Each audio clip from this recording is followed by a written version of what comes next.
For over 30 years, I was one of the leading neurosurgeons in the country, and at the same time, I was addicted to heroin.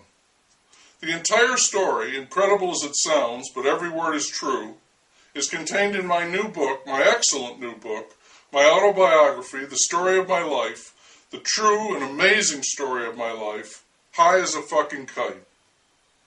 I was the best of the best as a doctor, and that was no secret. It was widely known. The facts speak for themselves. I was chief of neurology at Coburg General Hospital before I was 30. I invented several techniques and devised new robotic instruments that made it possible to perform operations and save lives which previously would have been lost. I got so good that I could perform the most technically demanding operations in my sleep. And I did all of that while I was high as a fucking kite. It was a sense of boredom, really, that got me hooked on the horse.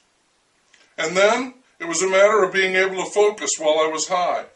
And after a while, I don't think I could have functioned unless I was high. I could get into a groove, believe me, I was unstoppable. I had stamina that was inhuman. Doc Zombie, they called me, because the only ones who could keep up with me were the undead. And I was lucky. I had the same supplier, or pusher if you insist, for 25 years. We had a good relationship.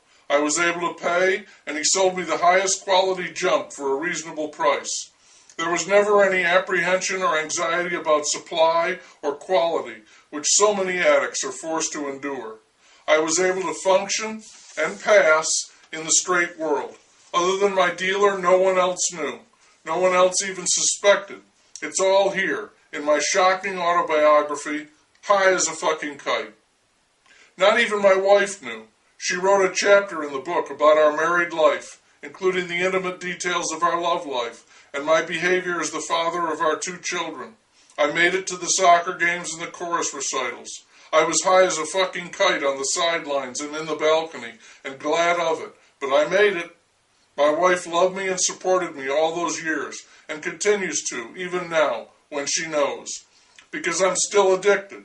I wrote the book while I was high. Right now, right this minute. I'm high as a fucking kite, and mighty happy about it, too. This is not the first book I've written. I wrote a medical thriller about a neurosurgeon who was abducted by terrorists so he could perform an operation on one of their leaders. I wrote the book under a pseudonym, Jeffrey Landesman. The book was on the New York Times bestseller list for 42 weeks, and it was #1 on that list for 10 weeks. I was able to travel and do on-site research for that book in the land of the poppy, and trust me, when I wrote it, I was high as a fucking kite. I've operated on movie stars and famous musicians, many athletes, a vice president, kings and queens. I played golf while I was high, and I'm a 4 handicap. I can remember many rounds and a few operations when I had to excuse myself to use the restroom. That's what I'd say, and I'd shoot up in private and then finish my business, whether it was golf or surgery. They said I had the hands of a concert pianist. No, I don't play the piano. I play guitar. I don't apologize for what I've done. In fact, I hope my book serves as an inspiration to all the drug addicts in the world.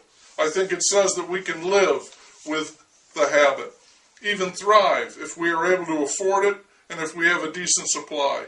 I know I was one of the lucky ones. And I know I'm not alone. I've known many artists and world leaders, businessmen, talk show hosts, and skilled artisans, other doctors, lawyers, plumbers, electricians, carpenters, and all of them were hooked on skank. It's all here in this new book, my thrilling autobiography, High as a Fucking Kite.